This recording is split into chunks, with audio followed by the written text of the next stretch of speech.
Welcome to Africa 54. Thank you for having me, Paul. You are a young man on a mission trying to empower a lot of young people across Kenya. Tell us about some of the initiatives that you are leading or you are working on. Passionate about leadership and young people, I started Awake Youth Initiative.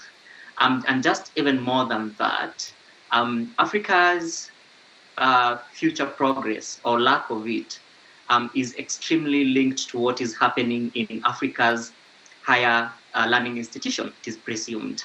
10% of young people in sub-Saharan Africa are tapped into these universities. This percentage is so small, and they're believed to be the next leaders, the next engineers, the next professionals in the education space, in the health sector, and in the private sector. But then what happens to the 90% of the untapped youth population in Africa?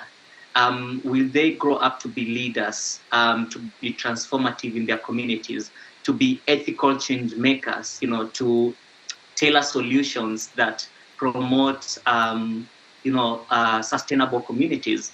So it is with this motivation and part of my story that we set out to start Awake Youth Initiative in 2015 with the vision of transforming youth livelihood and leadership in underserved communities. So our number one program at Awake is Awake Lead Young. This is a 5-month leadership and entrepreneurship program that focuses on raising young change makers with the skills of leadership, empathy, teamwork, and change making. The difference between that narrative and the now narrative is that this generation of young leaders, they are woke. They actually are learning from what the previous leadership has given. And so they are changing, they are coming up with new style of leadership, what in our context now we call new leadership.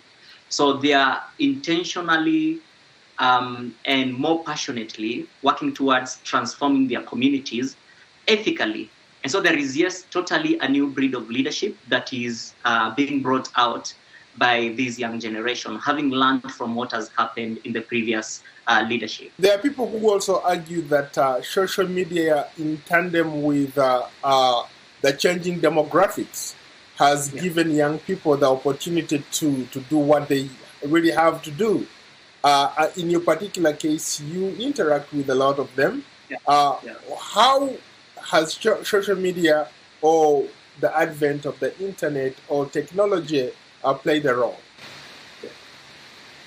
Young people, even for our work at Awake, social media plays a steering role in ensuring that we implement our intervention, from having our mentorships online, and some of our virtual trainings online, connecting with mentors across the world, digitally. And so digital has played a very crucial part in ensuring that our intervention meets its goal. But also in the case of young people are very influential on the social media spaces. And they use these as a tool to really rally around people for change. And so whether they are in the tech space, innovating apps, from what I've seen our change makers do, or they are in the social media spaces, Facebook, Twitter, Instagram, actively engaging in activism spaces for women, for other communities, marginalized communities, and all that. Social media has played a steering role in supporting the initiatives and the ventures of young people, not just in Africa, but globally.